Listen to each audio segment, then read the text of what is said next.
चलिए next question देखिए, NCERT exemplar 6.4 का क्वेश्चन नंबर 14। ओके, बोलता है PA QB RC and SD are perpendicular to a line L. Check करिए, line L है और इस पे पीए क्यूबी आरसी और एसडी परपेंडिकुलर है, ठीक। यानी कि ये एंगल भी 90, ये भी 90, ये भी 90, ये भी।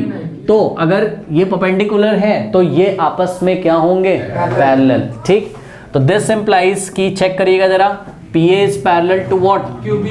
QB is parallel to what? RC is parallel to SD। और सुनिए, जरूरत पड़ने पर इनके पार्ट्स भी क्या होंगे? पैरेलल। जैसे कि मान लो मैं तुमसे बोल रहा हूं, क्या PA का इतना पार्ट QB के इतने पार्ट के पैरेलल है? बिल्कुल है, ठीक। अब सुनिए क्या कहता है आगे। आगे कहता है कि AB is equals to 6। Check करिएगा जरा, AB कितना है? 6 सेंटीमीटर। और चेक करिए BC कितना है? 9 सेंटीमीटर। और चेक करिए CD कितना है? 12 सेंटीमीटर, करेक्ट। और चेक करिए SP कितना है? SP तो मैंने शायद बनाया नहीं है क्या? अच्छा SP, ओके। SP कितना दिया हुआ है? 36। SP ये पूरा 36 है, ठीक है ना। अच्छा, अब आपको बोलता है फाइंड PQ। ध्यान से देखिए जरा, PQ निकालना है, QR निकालना है और RS निकालना है। कैसे निकालेंगे? हाँ, P से एक परपेंडिकुलर ड्रॉ करेंगे, किस पे? PD पे। तो कंस्ट्रक्शन करेंगे क्या? Draw a perpendicular PM। तो क्या किया हमने? Draw a perpendicular PM on SD। तो ये 90 हो जाएगा, कोई दिक्कत है? अच्छा, अगर आप परपेंडिकुलर ड्रॉ करेंगे, इधर ध्यान से सुनिए जरा, अगर आपने परपेंडिकुलर ड्रॉ किया है, ध्यान से समझिए जरा, इधर ध्यान से, तो ये 90 है तो ये भी क्या हो जाएगा? अच्छा, ये 90 था तो ये भी क्या है? कोई दिक्कत है? अब चेक करिए, अगर ये 90 है और ये 90 है और ये भी 90 है तो ये बचा वाला एंगल कितना होगा? 90 नहीं होगा, तो ये हो गया 90। कोई दिक्कत है? अब PMDA पक्का एक रेक्टेंगल तो बन ही गया है, स्क्वायर हो भी सकता है और नहीं भी होगा, हम क्या करें। लेकिन रेक्टेंगल का हर एक एंगल कितना होता है? 90 डिग्री। तो PMDA क्या बन गया? एक रेक्टेंगल। रेक्टेंगल पैरेललोग्राम भी होते हैं और पैरेललोग्राम के ऑपोजिट साइड्स इक्वल होते हैं। पैरेलल तो हम ही ने ड्रॉ कर दिया था, PMS।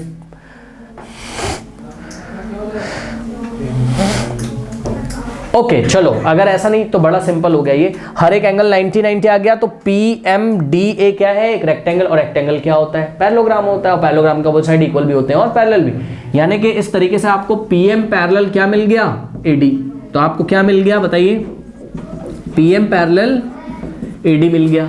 सुनिए, और रेक्टेंगल में अपोजिट साइड इक्वल भी होते हैं, इक्वल भी होते हैं, ठीक है ना। अच्छा, ठीक है।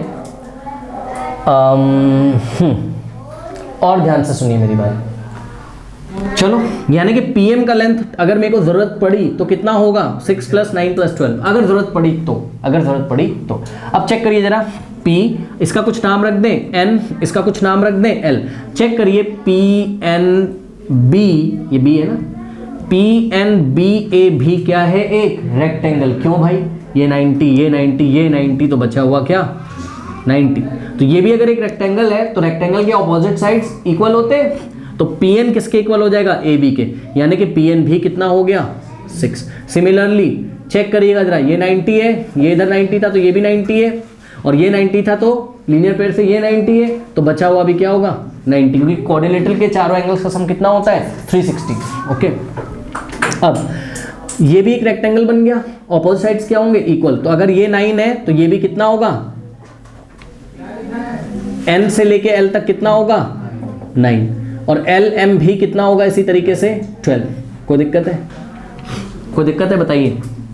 अब आपको क्या निकालना था? चेक करिए जरा, आपको PQ निकालना था कि नहीं निकालना था PQ? तो आपको 1 2 3 थिंग्स निकालनी है। तो हम ना 3 ट्राइंगल को सिमिलर कर लेते हैं, 3 ट्राइंगल के पेयर पकड़ते हैं, चेक करते हैं। देखिए PQN, ये N है ना, पी क्यू एन सिमिलर होगा किसके, पी आर एल के, और किसके, पी एस एम के। नहीं समझ में है? Triangle P Q N is similar to triangle P R L. किसको नहीं दिख रहा है भाई बताइए? Triangle P Q N is similar to triangle P R L. क्यों भाई? ये वाला तो कॉमन है ना, और ये 90 तो लीनियर पेयर से ये भी क्या था 90, तो ये भी क्या है 90 है। कोई दिक्कत है बताइए? हाँ, और आपको क्या निकालना था? आपको क्या निकालना था? पी क्यू निकालना था, ठीक है ना? तो यहां से कुछ काम बन सकता है क्या? हाँ बन सकता है। क्या? पी क्यू, चलो पहले बना लेते हैं। क्या बनेगा? P Q upon P R is equals to Q N upon R L is equals to P N upon P L. सुनो, मेरे ख्याल से कि P N upon P L का तो कोई काम नहीं होगा, क्योंकि पी एन, सॉरी नहीं, पी एन का किसका काम नहीं पड़ेगा? क्यू एन का और आर एल का। चेक करिए, क्यू एन और आर एल का कोई काम नहीं पड़ेगा। क्यों नहीं पड़ेगा? उसकी लेंथ नहीं पता है। समझ में आई बात?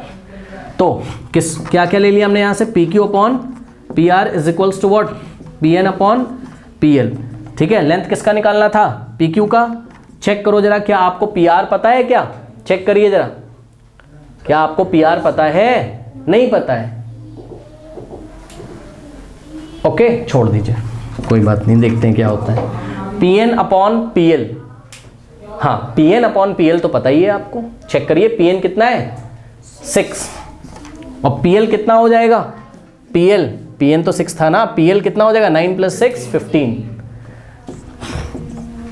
कोई दिक्कत? अब सुनो, ना तो पी आर पता है ना तो पी क्यू, कोई बात नहीं, कम से कम दोनों का रिलेशन तो पता चल गया। कैसे? चेक करिए, 3 × 1 = 3, 3 × 2 = 6, 3 × 5 = 15, और क्रॉस करा दोगे तो आपको वैल्यू मिल जाएगा किसका? पी आर का किसके टर्म्स में? पी क्यू के टर्म्स में, और पी क्यू का किसके? मतलब चेक करिए जरा, P R is equals to 2/5 times P Q, उधर चला गया, मिल गया। और एक काम और कर सकते थे हम, taking reciprocal on both side. तो चेक करते क्या हो जाता? P Q upon P R is equals to, बोलिए 5/2। तो यहां से किसकी वैल्यू आ जाती? पी क्यू की। किसके टर्म्स में? तो जिसका काम पड़ेगा उसको हम यूज कर लेंगे। अगर पी क्यू की वैल्यू हमें पी आर के टर्म्स में रखनी होंगी तो वो यूज कर लेंगे, पी आर की वैल्यू अगर हम पी क्यू के टर्म्स में रखनी होंगी तो वो यूज कर लेंगे। कोई दिक्कत है बताइए? हाँ अच्छा, अब एक काम करते हैं, ध्यान से चेक करिएगा जरा, triangle P R L, triangle P R L is similar to, ध्यान दें जरा, P R L is similar to, check करिएगा जरा, पी एस एम है कि नहीं? रीजन, एंगल पी कॉमन है पी आर एल में, और पी एस एम में एंगल पी क्या है? दोनों में कॉमन, और ये वाला 90 है तो ये बड़े वाले में ये वाला 90 है कि नहीं है? अब यहां से क्या बना सकते हो आप? P R upon R L, sorry P R upon P S is equals to what? R L upon S M is equals to P L upon P M. ये आ गया। अब यहां से आप ये वाले पोर्शन को हटा दो, किसको? Q N upon S M वाले को। चेक करो, है आ रहा है क्या कहीं ऐसा? No sorry, R L upon S M वाले को चेक करो, इसका कोई काम नहीं पड़ेगा, इसकी लेंथ नहीं पता है हमको। ठीक, तो क्या आ जाएगा आपके पास? P R upon P S is equals to what? P L upon P M. अब वैल्यू रखिए, पी आर की वैल्यू पता है क्या? नहीं पता है, छोड़ दो। पी एस पता है क्या? नहीं पता है। पता है पी एस कितना है? 36 है, is equals to P L check करो, पी से लेके एल तक 6 + 9 15, पी एम चेक करो, 9 + 6 कितना हो जाएगा? 15, और 15 + 12 27, तो ये आ गया 20। 3 5 और 3 9 चेक कर लीजिए, पी आर की वैल्यू मिल जाएगी। यहाँ से नहीं मिलेगी? देखिए, P R is equals to what? 36 इधर जाएगा तो क्या होगा? 5 × 36 अपॉन 9, 9 1 9, 4 5 20, यानी कि पी आर आपको मिल गया कितना? 20। तो चेक कर लीजिए, पी आर तो पूछा ही नहीं है उसने, कोई बात नहीं, पर अगर आपको पी आर मिल गया तो ये वाले इक्वेशन से हम क्या निकाल लेंगे, पी क्यू। तो P Q is equals to ये पी आर का वैल्यू लाके यहाँ रख देंगे ये वाले में, इसको लेट अस से इक्वेशन नंबर 2 मान लिया और ये 1 था लेट अस से। तो P Q is equals to what, 5/2 into P R. P R कितना है चेक करिए, 20, 2 1 जा, हाँ, और पी क्यू का वैल्यू इस तरीके से 5 10 जा 50, हाँ। तो पी क्यू कितना आ गया बताइए, पी क्यू कितना आ गया 50 सेंटीमीटर। ओके, हाँ, तो पीएससी 36 है तो पीक्यू 50 कैसे? हाँ नहीं आ सकता है, कुछ गलती हुई है क्या चेक करिए, कहाँ पे, हाँ ऊपर टॉप पे वहाँ 2/5 था तो आपने उधर 5/2 कर दिया। नीचे पीआर कर दिया और वैसे ही P/P कहाँ पे गलती हुई है, सर आपने एकदम नीचे लेफ्ट हैंड साइड यहाँ पे, 2/5 PQ लिखा है। हाँ हाँ, और उधर ऊपर PN/PL है और नीचे आके आपने रेसिप्रोकल कर दिया PR/PQ और उसको तो रद्द किया ही नहीं। हाँ समझ गया किसको नहीं किया, सर। PN/PL को। ओ हो, ठीक है। अच्छा यहाँ हमने रेसिप्रोकल कर दिया था क्या, ओके चलो देखते हैं। ये P Q upon P R is equals to what, इसको सुधार लेते हैं ना, P Q upon P R, ठीक, is equals to P N upon P L. P N कितना था चेक करिए 6 और पी एल कितना था 15, मतलब ठीक है, अब तो ठीक है। तो यहाँ क्या आ जाएगा पी क्यू और यहाँ क्या हो जाएगा पी आर। चलो देखते हैं क्या होता है, ठीक। तो ये वाली जो सेकेंड इक्वेशन बनाई थी इसको हम सुधार लेते हैं थोड़ा सा, लेकिन ये तो आंसर ठीक होगा ना, पी आर का लेंथ कितना है 20, ठीक है। तो अब यहाँ पे पी आर की जगह हम 20 रख सकते हैं। तो इक्वेशन नंबर 1 में अगर हम पी आर की जगह कितना रखें 20, तो P Q is equals to 2/5 into P R की जगह कितना रखेंगे 20। तो 5 1 जा 5 4 जा 4 2 जा कितना आ गया 8। तो पी क्यू का वैल्यू कितना आ गया 8 सेंटीमीटर। PR बिल्कुल ठीक आंसर है, ठीक है। तो पी क्यू का वैल्यू आ गया, और क्या पूछा था उसने, RS क्यू आर पूछा था, PR में से PQ ठीक है। पी आर आया है क्या कहीं पे, चेक करिए जरा, पी आर आया है क्या कहीं, हाँ। तो चेक करिए, अगर पी आर में से पी क्यू माइनस कर दें, अगर पी आर में से पी क्यू माइनस कर दें, QR ठीक, तो क्या आ जाएगा क्यू आर, नहीं आएगा।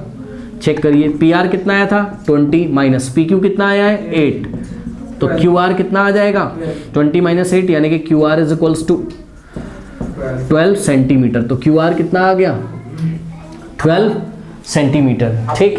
PS में से PR माइनस कर लेंगे। अब हाँ बस ठीक है, अब पी एस में से किसको माइनस कर दें, पी आर को। चेक कर लीजिए, पी एस में से किसको हटा दें, पी आर को, तो क्या आ जाएगा आर एस।